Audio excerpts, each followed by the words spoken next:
All right. Hello, everybody. Welcome to Spiritual Connections LLC. I am Angelina, your spiritual alignment coach. And I am excited to come on here and talk to you guys today about something that I'm like apparently just now discovering, which is crazy. I mean, I've heard of this thing before.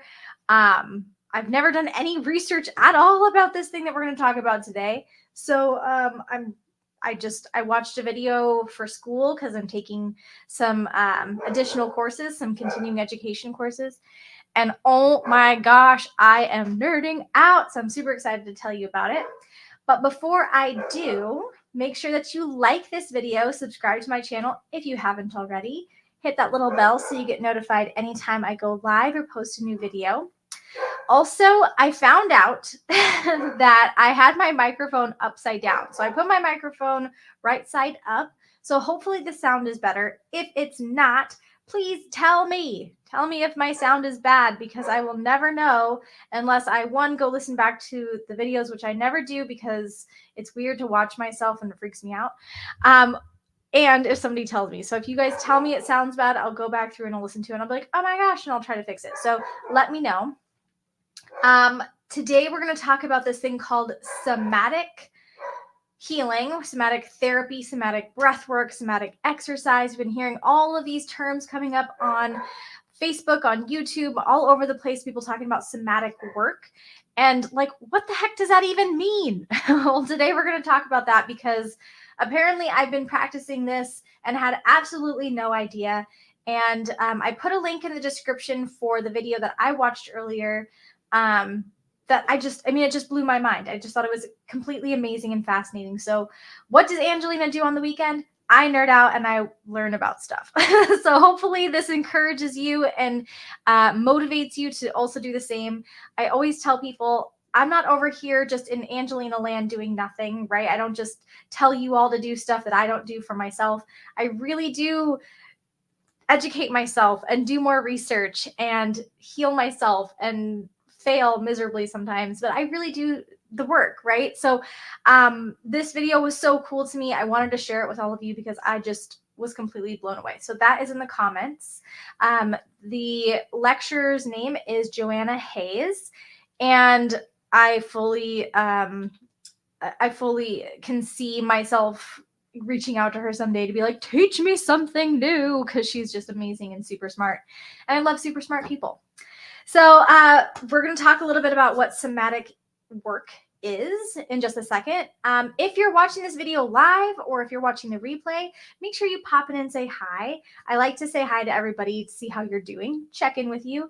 Also, make sure you ask me questions because this is a completely new topic for me. So if it's a new topic for me, it's going to be a new topic for you. And we're learning this together. And I think that's awesome.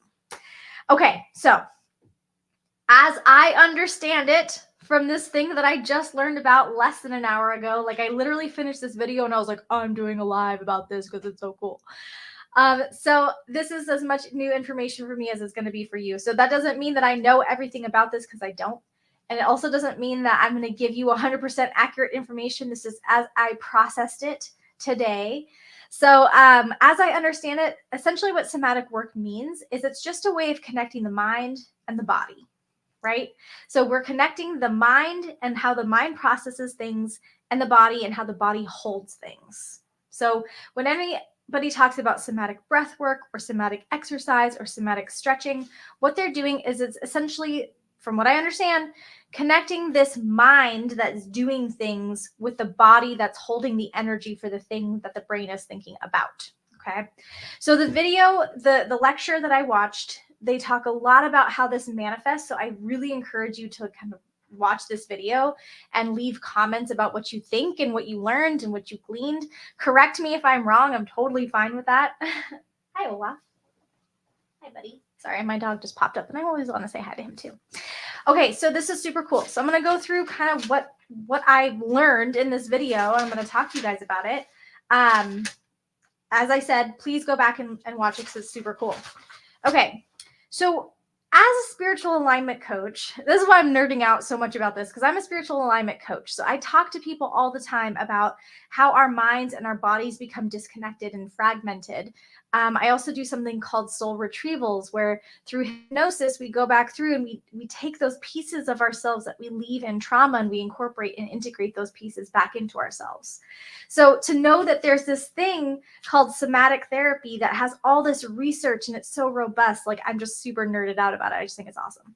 And I've heard about it in the past, but I always just kind of was like, I don't know what that is, so I don't care, right? So being forced to learn about it in this class, it was just like, wow, why did I resist this for so long? Okay, so essentially what Joanna Hayes is talking about is how the brain and the body become disconnected because of trauma, right? So this is like a trauma healing type of thing. And the really cool and interesting, but not cool, but interesting thing is that we all experience trauma, right? Nobody goes through this world unscathed, right? We all experience something. Now, we could probably put this on some sort of scale where we say, well, my trauma was worse than your trauma, and your trauma was way worse than my trauma, or whatever. But the fact of the matter is it is what it is, right? It's how we learn. It's how we maneuver through the world. And the stories that we tell ourselves as we move through the world are what bring us into a state of being, right?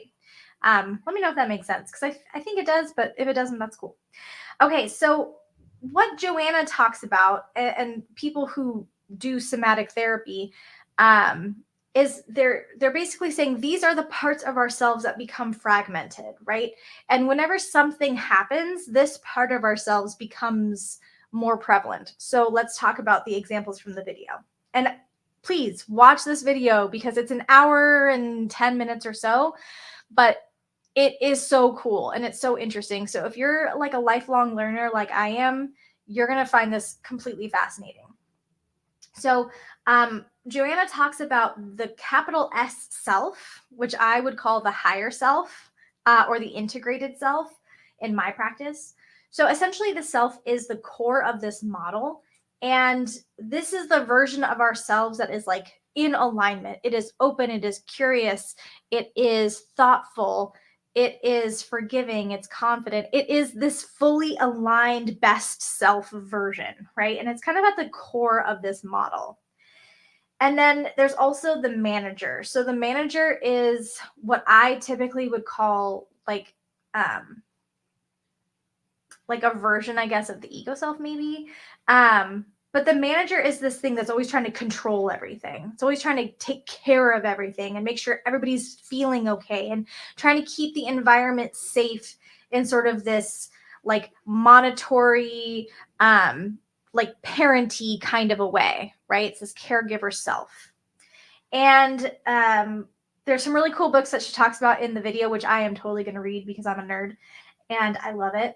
So this manager protects the system if there's a sign of danger, right? So this is like the way that I'm kind of understanding it is it's like tiers of danger, right? So we have the self, which is at the core. Then we have like maybe some signs of danger, like maybe the environment's getting a little too loud, or maybe we smell smoke or something like that. It's just like just one tier above where something is not right here. That would be where the manager comes in. And yes, I took notes about this video because I just think it's that cool. Okay, then we have the firefighter first responder self. Okay, so this firefighter first responder self is the next tier up. And I'm just like looking back through this. Yeah. So this is the self that like, if anything that is perceived as dangerous, this is what I call the ego self. If anything is seen as dangerous, this first responder self is going to jump in and just immediately start putting out fires and immediately start trying to make the environment safe again. And it's going to do whatever it can to release tension, right? To release fear, release anxiety, whatever that is, right? It's going to come in with these behaviors. And oftentimes when we're not operating in the authentic self, this comes out as addiction, anger. She talks about pain, panic, shame, dissociation, suicidality, all these types of problem behaviors that we feel and we all experience. That is what the firefighter self is doing to kind of relieve that tension. Okay. its job, so this is a different model. So this is not necessarily my model. It's just another model that I'm like, oh my gosh, this is really cool because it resonates, I guess. It just makes me feel like I'm like, cool, I'm awesome and you're awesome and we're all doing awesome things. So, sorry, this is Nerd Angelina you guys get to see today. So, this firefighter first responder self, its job is to transform this unacceptable energy, we'll call it, or harmful energy or dis-ease energy. It's going to transfer that into positive, usable energy. Now, when I say positive, I simply mean digestible here, right? So I don't mean positive as good, right? Because if you're experiencing addiction or dissociation or anger or any of these things inside of your body, that's not positive, right? It's causing you harm. So we can't put that on the same wavelength. But here we're talking about positive as in it is lowering this negative thing so that you can feel better. Okay. Now, I don't have my glasses on, so like my notes are down here and like I can kind of see them, but kind of not. Okay, so the other thing about the first responder self is that its job can look like, when we're in like this dis-ease state, it can look like preventing us from pain at all cost, right? So you don't have to raise your hand because obviously I can't see you. But if you're watching this and you have ever engaged in a problem behavior or a behavior that doesn't really serve you, isn't good for you because you're afraid of what could happen, then you know this, right? You felt this, you've experienced this in your life. Now, the really cool thing, and I mean cool as in like fascinating, the fascinating thing about this is that in somatic work, they're essentially saying that our brain is processing information, and if it can't do anything with it, if it can't resolve it, it's going to start manifesting in physical problems, right? So Joanna Hayes, Dr. Hayes, right? Maybe we should just call her Dr. Hayes. She gives some really cool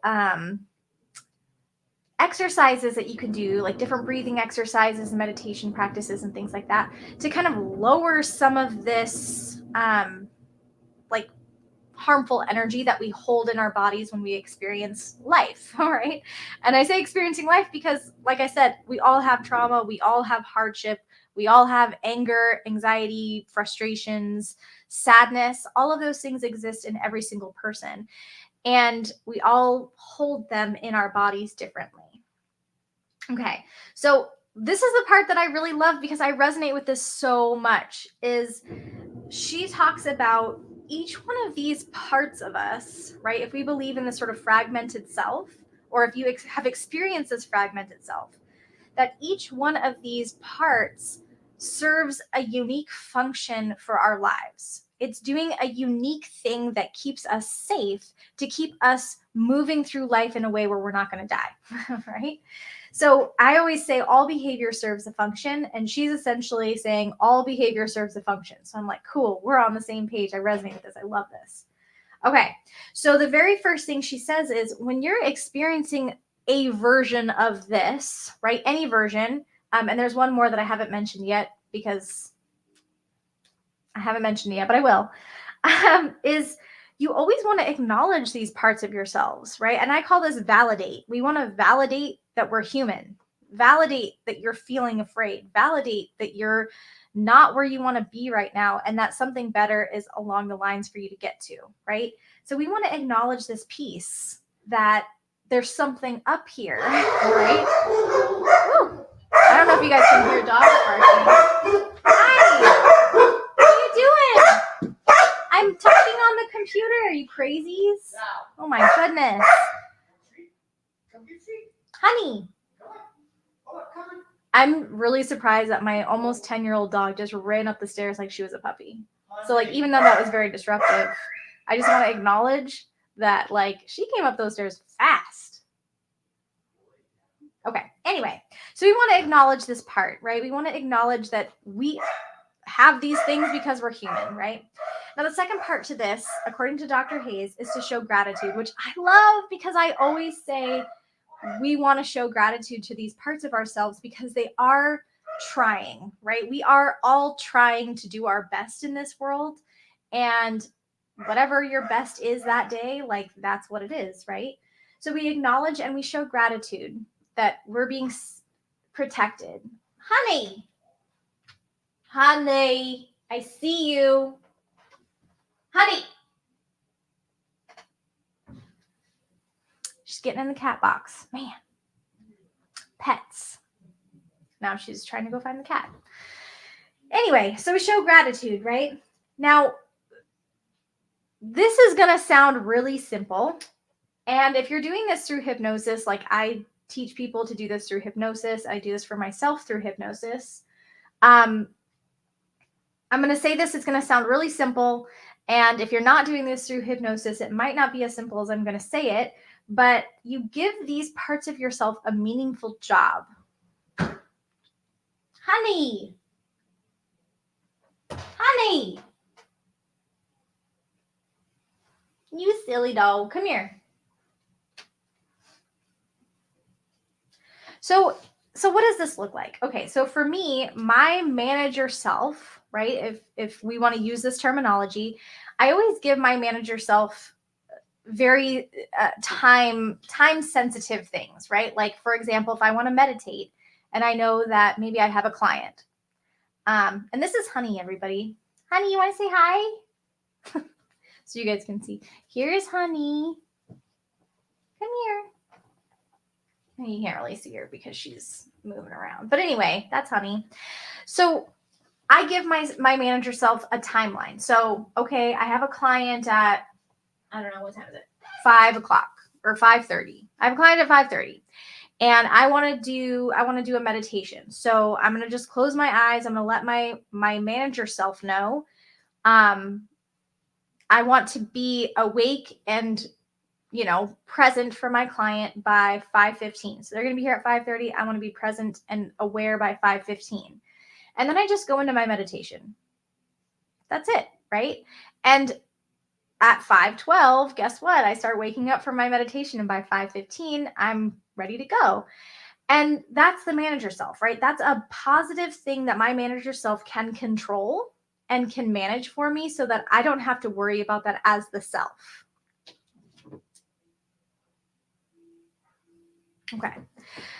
Okay. Now, what about the protector self? So my protector self does a lot of work for me, you guys. I mean, I can tell you some crazy stories, and if you're interested, yay, Sarah, welcome. If you're interested in how I've given my protector self jobs and also how I've ignored my protector self like an idiot, let me know that in the comments. I can make a whole video about times where I've like second guessed my ego self, or my protector self as it's being called here. So I'm going to use this terminology, but just so you know, I have like a whole different terminology. But for the sake of education in this video and the fact that I'm totally nerding out about this, I'm going to use this terminology. So as well as for the firefighter self, like there are some real things like I can't think of any right now because my life is pretty safe. But yeah, I'll have to think about any recent firefighter, first responder kind of crazy things. I mean, I have in the past have had some close calls, and my ego self, or my firefighter self, steps in. So I don't believe it's this fragmented. I don't think it's as fragmented as this talk is, according to me and my own practice and my own understanding.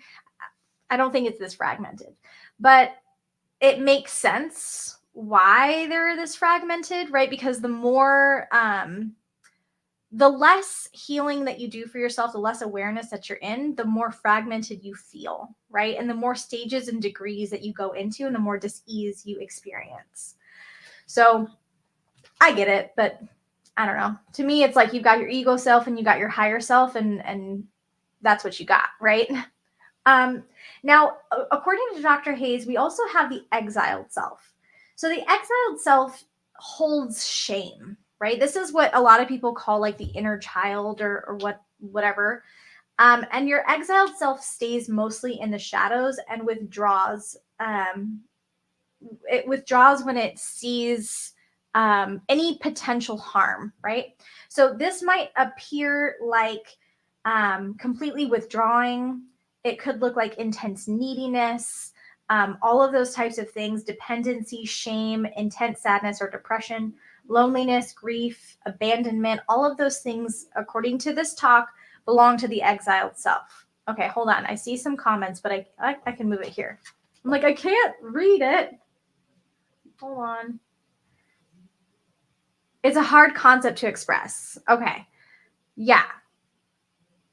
It's a little complicated, and I'm like super nerding out about it because this is like my whole practice kind of summed up in a whole different theory, which I think is really cool.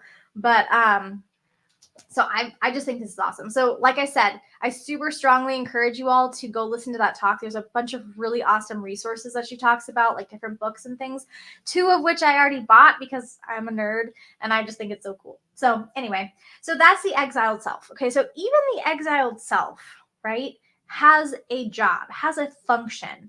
And so if we're moving out of disease and we're moving into alignment, what kind of jobs would the exiled self have? Right?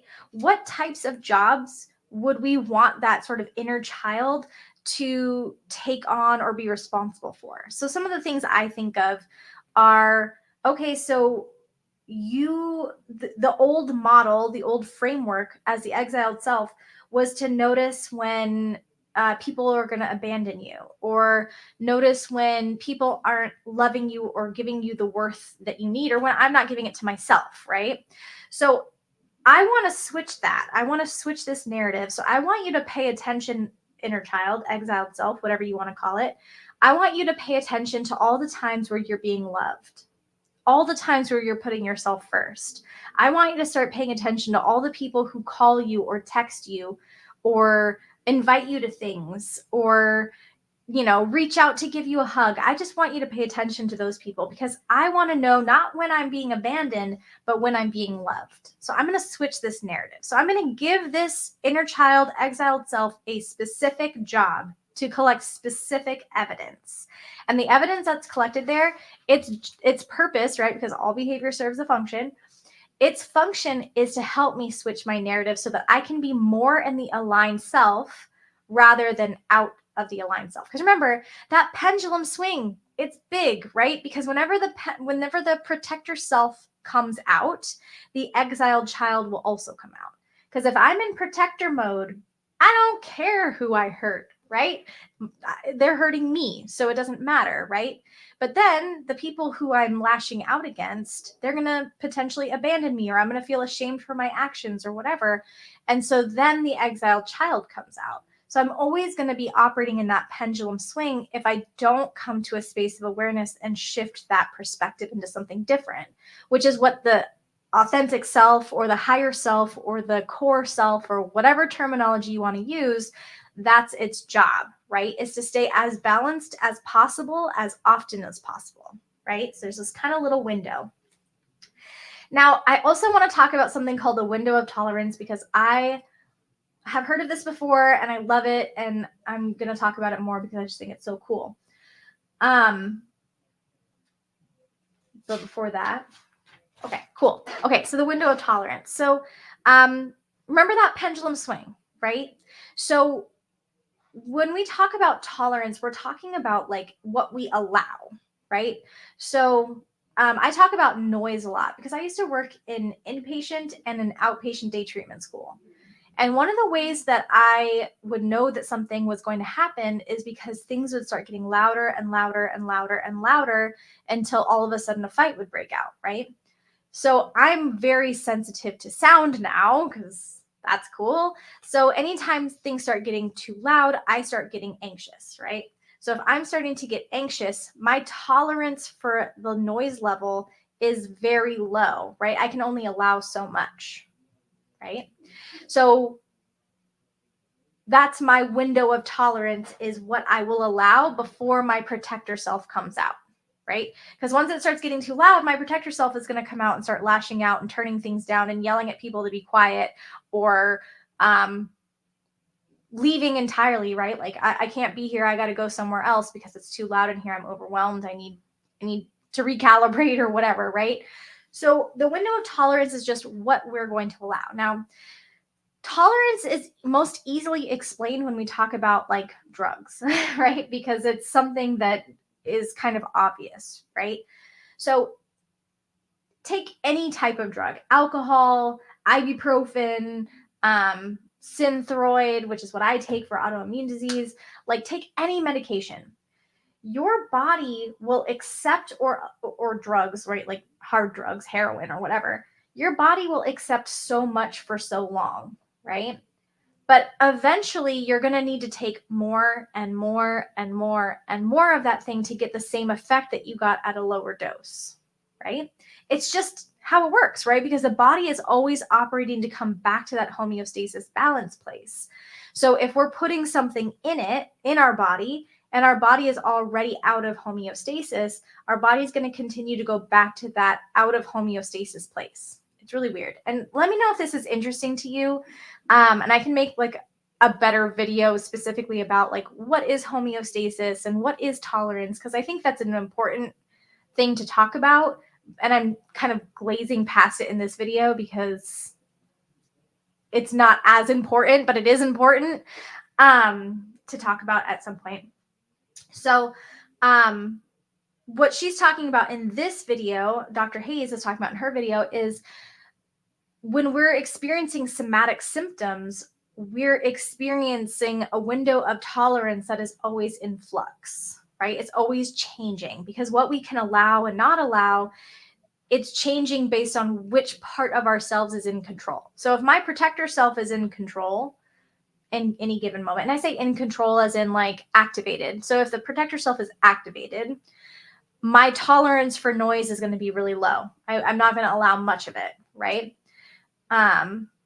If my exiled child is feeling depressed and lonely and needy and I just want people around, maybe my tolerance is going to be way higher because I want more people around. So I'm going to allow for more noise before I get afraid or upset. Or maybe I'm operating in the self and I'm like at an open mic night, or I'm playing with my band and I want it to be loud and I'm totally grooving out to the loud, and the loudness is safe in that moment.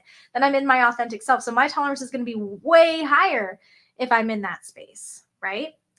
So this is all talking about like how to understand our bodies in terms of what is happening on the unconscious and the conscious in and outside of our awareness. So I just think it's so cool. So some of the things to start asking yourself, if this is interesting to you, if you're like totally a nerd like me, and you don't have to be a nerd, but if this is interesting to you and you're finding yourself like, I wonder if I am kind of disconnected in my mind body. I wonder if my mind body is connected. Here's some questions to ask yourself. When you're finding yourself outside of the self, so operating in blame, shame, guilt, sadness, depression, grief, right? Whatever, you're finding yourself in those spaces. What's happening in my body? Where am I feeling it? How old do I feel when I'm feeling this way, right? Those are all kind of questions that you want to ask to be able to determine where you're holding this in your body. We're connecting the brain and what we're thinking with the body and where we're holding the energy, okay? So some examples I like to give people, just my own examples in life, right? Is if, my husband and I are fighting, because we fight from time to time. I know it seems like we're just so perfect, but we do in fact fight sometimes. A lot of times, right, I go into my protector self or even my exiled child and I start operating as little kid Angelina, whose parents got divorced and had to split up, and it was this dirty, nasty, horrible thing. And I'm lashing out like I'm a little kid throwing a fit because this is stupid and mean and whatever. And I'm not thinking like adult Angelina. So like, where am I holding that energy? I know how old I feel. I feel like a little kid, right? Who's mad and feeling scared and whatever. Because I don't want to be abandoned, or I don't want to be sad, or I don't want to be this level of mad or whatever.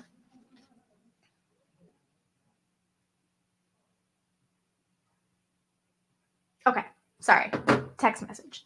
So that's kind of the questions we want to ask when we're connecting the mind and the body together. Now, remember, I say mind, body, spirit connection.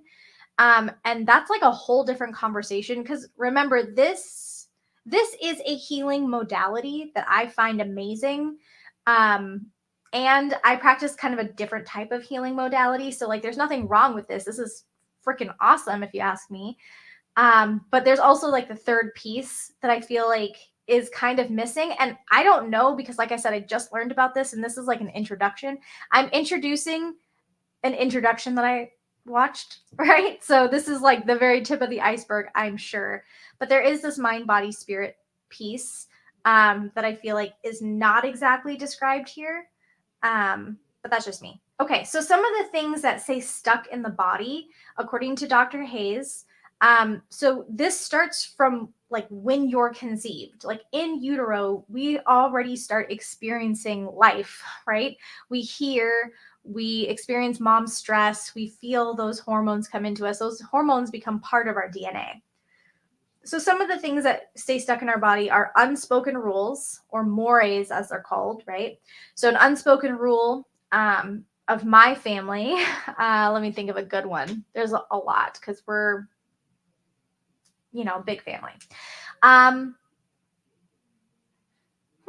Maybe an unspoken rule would be like, keep your bodily sounds to yourself, right? Like don't burp or fart in public or do any of those things.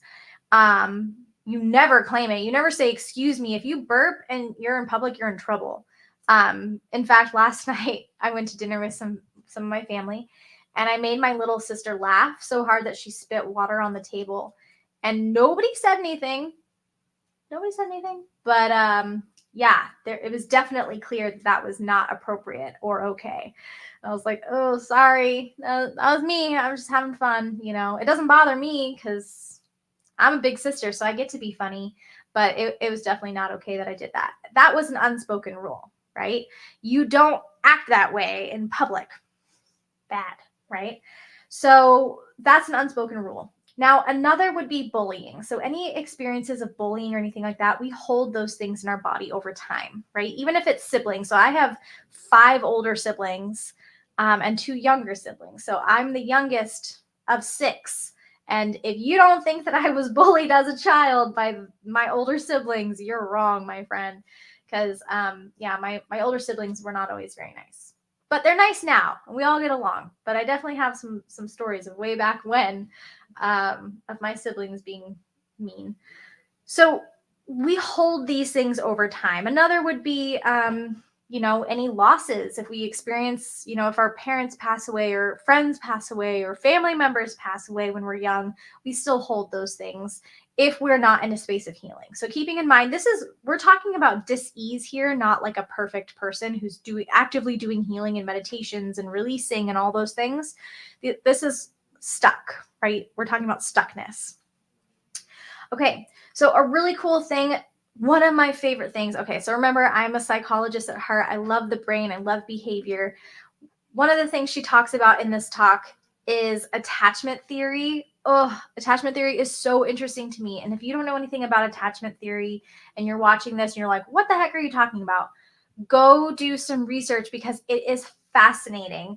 Essentially what this is like how we experience relationships, how we experience energy, right? From birth. It's how we experience connection with other human beings, right? It's just fascinating. And when done wrong, it causes like real harm to people, right? If you're a baby and you're crying and your parents never come over and take care of you, you're going to develop a certain attachment type that you have to experience over time. And she talks all about that in the video. So I strongly recommend you going and watching that video, at least that part, because I was like, oh my gosh, this is so cool. Anyway, sorry, I'm nerding out a little. Okay, one of the things that she talks about that I thought was really interesting too is this idea of re-traumatizing each other. So when we're experiencing a certain attachment style because we were raised that way, and we go and get in relationships with other people, friendships, romantic relationships, partnerships, business partnerships, right? Anything like that. we're still trying to resolve this trauma, right? Or this attachment style. And if we're not in a space of awareness and we're interacting and attracting people with our same attachment style, which we do because we know with energy attraction, we attract like energy, we're re-traumatizing each other, trying to get each other to fit into something healthy that neither party knows how to interact with. So I thought that was really cool the way she was talking about that in the video. And I see that we have a comment. I'm nerding out too. I've been enjoying learning more about the different facets of healing and well-being. Yes, that's so cool. I'm glad you're like, yay, this is cool. And not like, oh my gosh, Angelina, you're so annoying. Like, and that's my exiled child, right? My exiled child thinks that, like, oh, people are gonna watch this and be like so irritated by how excited you are. Right? Where do I feel that? Oh my gosh, I feel that in my heart. Like, seriously, I'm like, whoa, insight, right? So that's like a real-time thing. Okay, cool. I'm gonna have to process that later. Okay. So what she talks about in the video is she says, name it, claim it, and tame it. And in Angelina land, we call this the roar method because that's how I thought of it when I was doing my when I was building my business. I called it something a little different. But what she means is, so you're naming it. You're saying, wow, like how I just did. Wow, I'm feeling something right now. I'm feeling an adverse reaction to this thing that I'm experiencing. Okay, well, I know where that's at. I know that's an inner child thing. My exiled child who worries that people are going to think I'm weird, or I'm afraid that people are going to watch us and be like, she's too crazy, and so they don't watch me or whatever. And then I'm going to go, okay, so I feel that. That's here. That's in my heart. That's in my body. I've got that, right? I'm going to tame it. I'm going to just say, look, that has its place, right? Being appropriate and all that has its place. But this is my channel, right? And I get to do whatever I want with it. And people who are here and watching this video, they're watching it because they like this about me, right? So I don't have to be afraid. So I can let that go a little bit. Now, that's not all because there's probably going to be way more processing about that, but at least you can kind of see an example in this moment of like how I can on the fly heal this big gaping wound in my heart right now. It's kind of funny. Okay. Great. We talked about the window of tolerance. Now, here's a really interesting thing. And I talk about this a lot, maybe not on the channel, but I do talk about this a lot outside of here.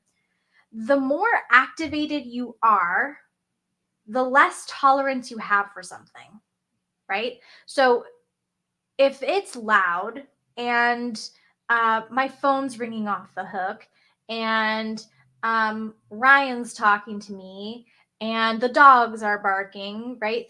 I'm more activated. I'm becoming more activated. And so my tolerance for what I'm going to allow is going to keep going down, down, down, down, down. And eventually I'm going to explode, right? And so we call this the hyperarousal and hypoarousal. So hypoarousal would be nothing's going on. No TV is playing. I'm bored silly. I have nothing going on. Nobody's calling me. Nothing's happening. I'm in hypoarousal. Nothing's happening. So what we're talking about here in somatic healing is the goal is to be in balanced, right? And just arousal, right? And I'm not talking about sexual arousal or something like that. I'm just talking about I'm awake, I'm alert, I'm experiencing, I'm in sort of a pleasure place because like right now I'm in a balanced arousal space. I'm here, I'm alert, I'm excited, I'm happy. My tolerance is normal, right? Like it's not loud up here, but I am aware that I'm right above where Ryan is hanging out with his friends, right? So I know, but I'm not hyper aroused where I'm like freaking out or anxious or feeling bad. And I'm not hypo aroused. I'm not sleeping or, bored or anything. This is cool to me. So I'm right in that balanced place. Okay. So she also talks about a few different exercises. So I'm not going to go into the exercises per se because I am not practiced in those exercises, although I did them when I was watching the video and I thought they were very cool. So I strongly encourage you all to go back through, watch her video, check out those exercises, and maybe in a future video, we'll do some somatic breath work or somatic exercises or whatever so that we can do them together. I think that would be super cool. But I'm not prepared necessarily to give those exercises to you in the most accurate way because this is all information I just learned. So I could be inaccurate and you guys will go and do research and you'll correct me or you'll agree or whatever. But I'm not going to like give you guys exercises that I haven't done and rehearsed and perfected because that's like ethical to me to just make sure that I'm doing it correctly for you all. So here's a really cool tool though, something that you can think about just to be in sort of an awareness space. And this is something that I personally have been working on for myself a lot, right? A lot recently, especially, is where are you breathing? Okay. If you're breathing in your chest, then it is very likely that you are in hyperarousal. Okay. If you're taking a proper breath goes all the way down through the diaphragm. So your stomach goes out when you breathe out or breathe in, your stomach is going out. And when you breathe out, your stomach is going in. Okay. So again, let me say this more precisely. As you breathe in, your stomach moves out. And as you breathe out, your stomach moves in.